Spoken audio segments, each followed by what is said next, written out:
There comes a moment in every person's life when the world stops pretending to be kind. It doesn't arrive with warning or fairness.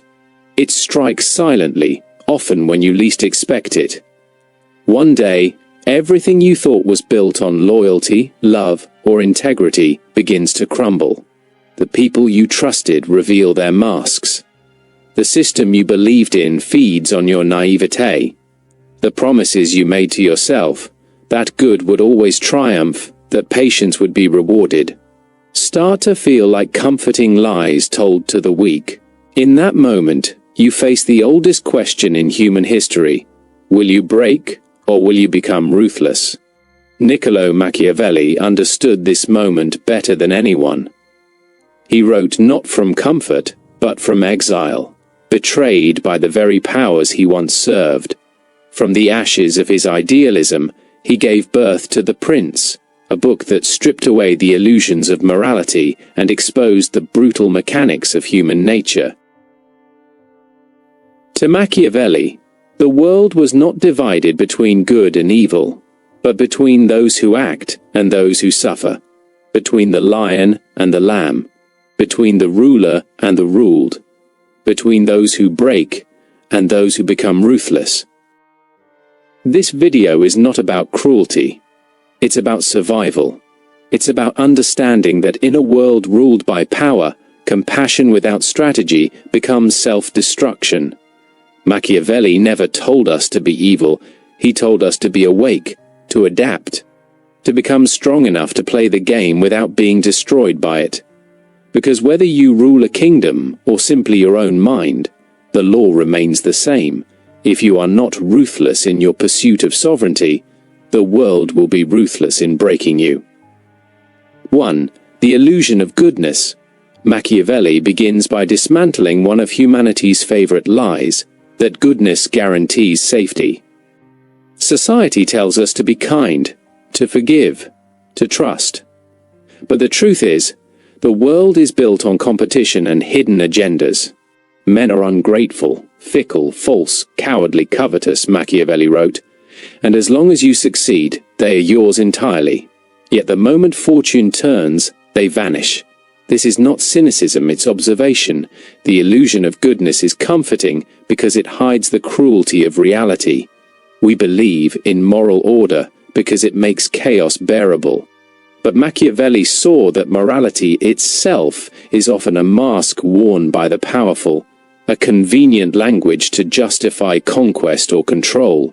A ruler who clings to idealism, he argued, is like a soldier who enters battle with no armor, noble but doomed. Breaking this illusion doesn't make you evil, it makes you aware. Awareness is the first act of power. When you see people as they are, not as they pretend to be, you reclaim your autonomy. You stop expecting fairness from a world that was never designed to be fair. You stop offering kindness as currency in a marketplace that values dominance. This awakening, brutal as it is, marks the beginning of ruthlessness, not the absence of empathy, but the refusal to be blind. 2. The anatomy of breaking. What does it mean to break? It's not simply about failure, it's about disillusionment. To break is to lose faith in your own agency. It's when your kindness turns into bitterness, when your patience decays into passivity, when your hope becomes humiliation. Most people break quietly. They wake up one day and realize they no longer expect anything from life. They stop fighting, not because they've made peace, but because they've surrendered. Machiavelli believed that breaking is the natural consequence of refusing to adapt. The world rewards flexibility, not fragility. Those who cling to purity in the face of corruption are devoured by those who understand that power does not bend to ideals. In The Prince, Machiavelli warns that fortune is like a river, unpredictable, violent, and merciless. You cannot stop it, but you can build channels to control its flow. The ones who break are those who stand still, waiting for the river to pity them. To avoid breaking, one must first confront their own weakness. The harshest truth Machiavelli offers is that the enemy is often not outside, it's within. Your need to be liked, your fear of being hated, your reluctance to take what's yours, these are the shackles that make you fragile. Ruthlessness, in Machiavellian terms, is not cruelty toward others, it is discipline toward yourself. It's the act of killing your own weakness before the world does it for you. 3. The birth of ruthlessness. Ruthlessness is born in silence, in the private moment after betrayal, loss, or humiliation. It's when the world has shown you its teeth, and you finally decide to grow your own. For Machiavelli, this transformation is the essence of leadership. To rule, whether over nations or over your own destiny, you must be willing to do what others fear, to act without waiting for permission from morality or emotion. A ruthless person, in the Machiavellian sense, is not heartless. They are simply no longer controlled by the illusions that break others. They understand timing, perception, and necessity. They know that mercy has value only when it strengthens power. They know that to be loved and feared is ideal, but if you must choose, fear is safer. Why? Because love is a feeling, and feelings change. Fear, however, endures. But Machiavellian ruthlessness is not random cruelty. It's strategic detachment. It's knowing when to strike and when to wait. It's refusing to let pity cloud judgment. It's understanding that sometimes, to save the garden, you must burn the weeds. Ruthlessness is not the opposite of humanity, it's humanity stripped of illusions. 4. Power, morality, and the modern mind. Machiavelli's world was filled with princes, popes, and wars, but his insights echo perfectly in the digital age. Power today is no longer about swords and thrones, it's about perception, reputation, and control of information. Yet the dynamics remain unchanged. Those who adapt rise, those who cling to ideals without strategy perish. In modern society, morality has become a brand. People virtue signal for approval, not integrity. They confuse goodness with passivity and mistake silence for peace. But Machiavelli reminds us, morality without power is impotence disguised as virtue. A powerless good person cannot change the world. They can only suffer in it. To be ruthless in this age is to reclaim sovereignty over your narrative. It's to stop apologizing for ambition. It's to stop negotiating with mediocrity. It's to understand that being feared, in the sense of being respected, is not evil, it's necessary. Because in a society addicted to weakness, strength will always be misunderstood as cruelty. 5. The choice. Ultimately, Machiavelli leaves us with a choice, and it's the same choice every human faces in their lifetime. When the world tests you, when betrayal burns, when loss strips you bare, you either break or you become ruthless. There is no third option. Breaking leads to bitterness. Ruthlessness leads to transformation. Ruthlessness doesn't mean losing your soul. It means protecting it. It means saying no when the world expects compliance. It means walking away when others beg for comfort. It means refusing to be used, even when it costs you affection. In this sense, ruthlessness is self-respect with armor on. The greatest irony is that those who become ruthless are often the most compassionate, because they understand pain too deeply to inflict it without purpose. They wield cruelty not as a reflex, but as a tool.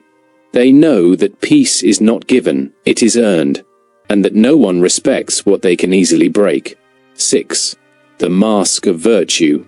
Machiavelli understood that power is not just taken, it is performed. Appearances govern the world far more than truth ever will. The wise ruler, he argued, must learn to seem virtuous even when he is not, Because perception, not morality, shapes reality. People do not judge by the heart, they judge by what they can see, by what feels righteous or familiar. To survive among the wolves, one must wear the mask of the shepherd. This is not hypocrisy, it is strategy. Machiavelli wrote, "It is unnecessary for a prince to have all the good qualities I have enumerated, but it is very necessary to appear to have them." He understood that society is addicted to the illusion of virtue. We love the idea of goodness more than goodness itself. We crave leaders who promise peace, even if they achieve it through war. We trust the smiling face more than the honest one. In this sense, the mask of virtue becomes not a lie, but a form of protection, a political armor against the naive and the treacherous alike. To wear the mask of virtue is to master duality.